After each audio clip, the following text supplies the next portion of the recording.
حضرت رابعہ بصری کی جب وفات کا وقت قریب آیا تو ان کی شاگرد خواتین اور لڑکیاں ان کے ارد گرد بیٹھی تھیں۔ ان لڑکیوں نے درخواست کی کہ ہمیں کچھ نصیحت کریں تو رابعہ بصری نے فرمایا کہ کبھی بھی بغیر نکاح کی نہ رہو، اور پھر اپنا واقعہ سنایا۔ بسم اللہ الرحمن الرحیم۔ پیارے نبی حضرت محمد صلی اللہ علیہ وآلہ وسلم کی شریعت پر جن محترم لوگوں نے احسن طریقے سے عمل کیا اور جنہوں نے اپنی زندگی سنت نبوی میں گزار دی، انہیں اولیاء کرام کہا جاتا ہے۔ انہی مقدس و محترم اور برگزیدہ ہستیوں میں نہایت ہی معتبر نام حضرت سیدہ رابعہ بصری کا ہے۔ حضرت رابعہ بصری قیامت تک خواتین کے لیے مشعل راہ ہیں۔ خواتین و حضرات، معروف صوفی شخصیت رابعہ بصری کی پیدائش 95 ہجری سے 99 ہجری کے دوران عراق کے شہر بصرہ میں ہوئی۔ وہ ایک انتہائی غریب لیکن معزز گھرانے میں پیدا ہوئیں۔ رابعہ بصری اپنے والدین کی چوتھی بیٹی تھی، اس لیے آپ کا نام رابعہ یعنی چوتھی رکھا گیا۔ رابعہ بصری کے والدین کی غربت کا اندازہ اس بات سے لگایا جا سکتا ہے کہ جس رات رابعہ بصری پیدا ہوئی، آپ کے والدین کے پاس دیا جلانے کے لیے نہ تیل تھا اور نہ ہی آپ کو لپیٹنے کے لیے کوئی کپڑا۔ آپ کی والدہ نے آپ کے والد سے درخواست کی کہ پڑوسیوں سے تھوڑا تیل ہی لے آئیں تاکہ دیا جلایا جا سکے۔ آپ کے والد نے پوری زندگی اپنی خالق حقیقی کے علاوہ کسی کے آگے یہ ہاتھ نہ پھیلایا۔ رابعہ بصری کے والد پڑوسی کے دروازے تک تو گئے لیکن خالی ہاتھ واپس لوٹ آئے۔ رات کو رابعہ بصری کے والد کو خواب میں حضور پاک صلی اللہ علیہ وسلم کی زیارت ہوئی اور انہوں نے رابعہ کے والد کو بشارت دی کہ تمہاری نومولود بیٹی خدا کی برگزیدہ بندی بنے گی اور مسلمانوں کو صحیح راہ پر لے آئے گی۔ تم امیر بصرہ کے پاس جاؤ، اسے ہمارا پیغام دو کہ تم امیر بصرہ ہر روز رات کے وقت 100 مرتبہ اور جمعرات کو 400 مرتبہ درود پاک کا نذرانہ بھیجتے ہو، لیکن پچھلے جمعرات کو تم نے درود شریف نہ پڑھا، لہٰذا اس کے کفارے کے طور پر 400 دینار بطور کفارہ یہ پیغام پہنچانے والے کو دے دو۔ رابعہ بصری کے والد اٹھے اور امیر بصرہ کے پاس پہنچے۔ اسی دوران آپ کی آنکھوں سے خوشی کے آنسو جاری تھے۔ جب امیر بصرہ کو رابعہ بصری کے والد کے ذریعے حضور پاک صلی اللہ علیہ وسلم کا پیغام ملا تو یہ جان کے انتہائی خوش ہوا کہ وہ نبی آخر الزماں صلی اللہ علیہ وسلم کی نظروں میں ہیں۔ اس نے شکرانے کے طور پر فوراً 1000 دینار غربا میں تقسیم کرائے اور 400 دینار رابعہ بصری کے والد کو دیے۔ ان سے درخواست کی کہ جب بھی کسی چیز کی ضرورت ہو بلا جھجک تشریف لائیں۔ کچھ عرصے بعد رابعہ بصری کے والد انتقال کر گئے۔ اسی اثناء میں رابعہ بصری کے سخت قحط نے اپنی لپیٹ میں لے لیا۔ قحط کے دوران رابعہ بصری اپنی بہنوں سے بچھڑ گئیں۔ ایک بار رابعہ بصری ایک قافلے میں جا رہی تھیں کہ قافلے کو ڈاکوؤں نے لوٹ لیا اور ڈاکوؤں کے سرگنا نے رابعہ بصری کو اپنی تحویل میں لے لیا اور آپ کو مال لوٹ کے بازار میں لونڈی بنا کر بھیج دیا۔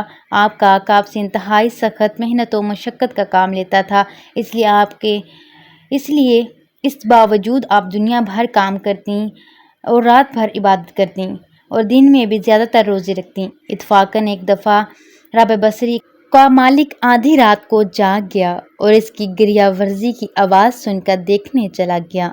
رات کے اس پہر کون اس طرح گریہ زاری کر رہا ہے؟ وہ یہ دیکھ کر حیران رہ گیا۔ جناب رابعہ بصری اللہ کے حضور سر بے سجود ہیں اور نہایت عاجزی کے ساتھ کہہ رہی ہیں، اے اللہ، تو میری مجبوریوں سے خوب واقف ہے۔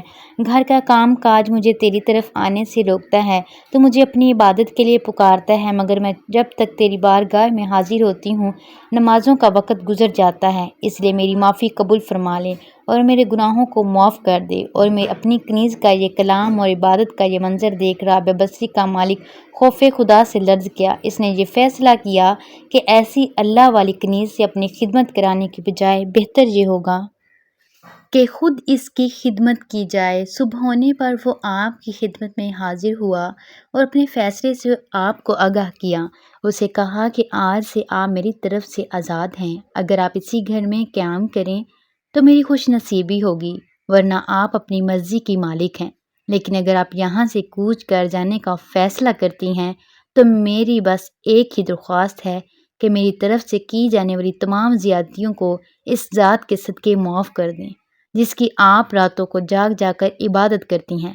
ناظرین، جو بھی انسان اللہ کا ہو جاتا ہے تو اللہ پاک اس کی حفاظت اور نصرت فرماتے ہیں اور دنیا کی کوئی طاقت بھی اس کو نقصان نہیں پہنچا سکتی۔ ناظرین، ابتدا میں تو حضرت رابعہ بصری کی حسن و جمال کی دھوم مچی ہوئی تھی، مگر جوانی کے شب و روز انہوں نے یاد الہی میں گزار دیے۔ ان کے چہرے پر پاکیزگی کا ایک ایسا نقاب تھا کہ دیکھنے والوں کی نگاہیں خود بخود جھک جاتی تھیں۔ اس زمانے میں ایک نوجوان نے انہیں رات کی وقت چاند کی دھات دمکتے دیکھا۔ رحمت اللہ علیہ یہ کوئی غیر میرا ہی خیالی مخلوق سمجھ کر بھاگ کھڑا ہوا، لیکن دوسری صبح جب وہی چہرہ اسے بصرہ کے ایک بازار نظر آیا تو وہ عقل و خود سے ہاتھ دھو بیٹھا اور رات دن اس کے تصور میں رہنے لگا۔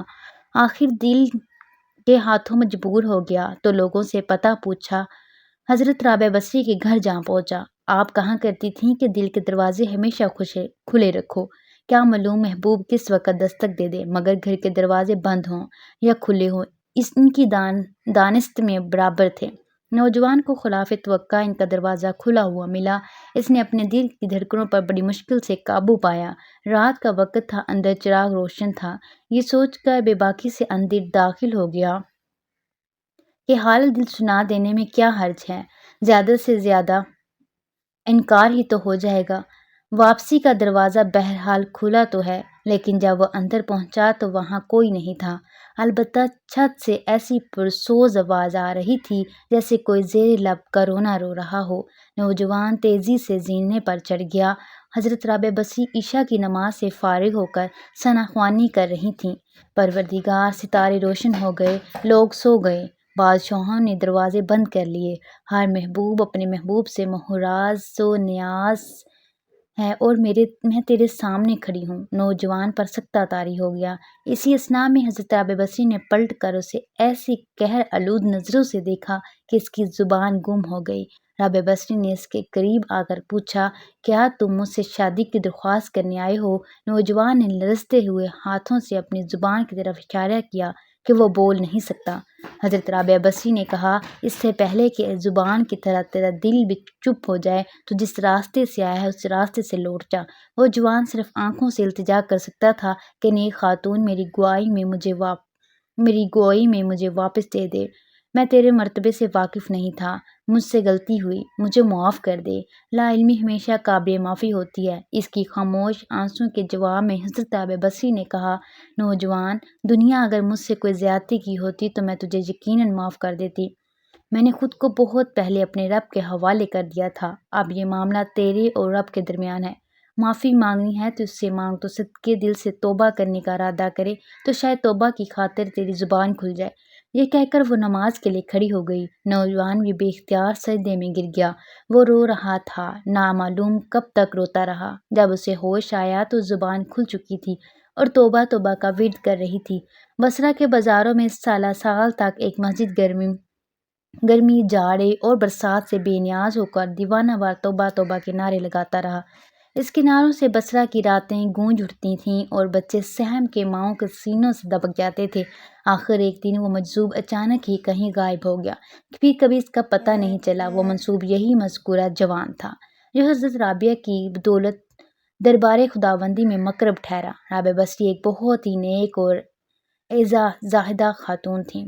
آج لوگ ان کی عبادت کے مثالیں دیتے ہیں۔ جب ان کے وفات کا وقت قریب آیا تو ان کی شاگرد خواتین اور لڑکیاں ان کے ارد گرد بیٹھی تھیں۔ ان شاگردوں نے درخواست کی کہ ہمیں کچھ نصیحت کریں، تو رابعہ بصری نے فرمایا کہ کبھی بھی بغیر نکاح کے نہ رہو، اور پھر اپنا واقعہ سنایا کہ میں جب آدھی رات کو مصلے پر بیٹھ کر اللہ کی عبادت کرتی تھی، اس وقت گلیوں میں پھرنے والا چوکیدار جب میرے گھر کے سامنے سے گزرتا تھا تو میرے دل میں بڑے بڑے وسوسے آتے تھے۔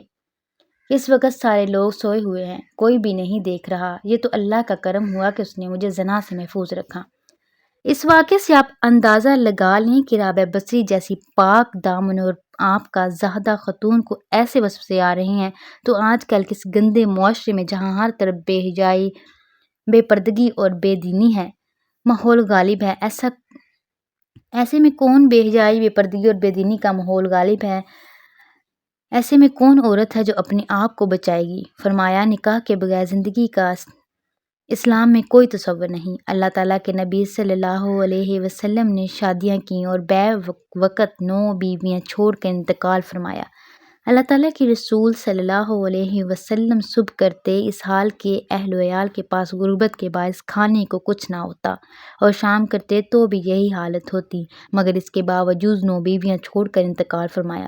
اللہ تعالیٰ کے نبی صلی اللہ علیہ وسلم نے بغیر نکاح کی زندگی گزارنے سے منع فرمایا۔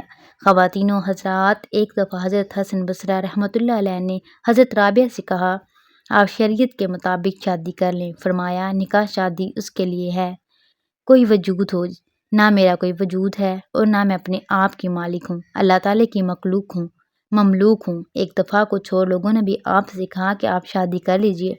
فرمایا، اگر 3 فکروں سے مجھے بے فکر کر دیجئے تو میں ضرور شادی کر لوں گی۔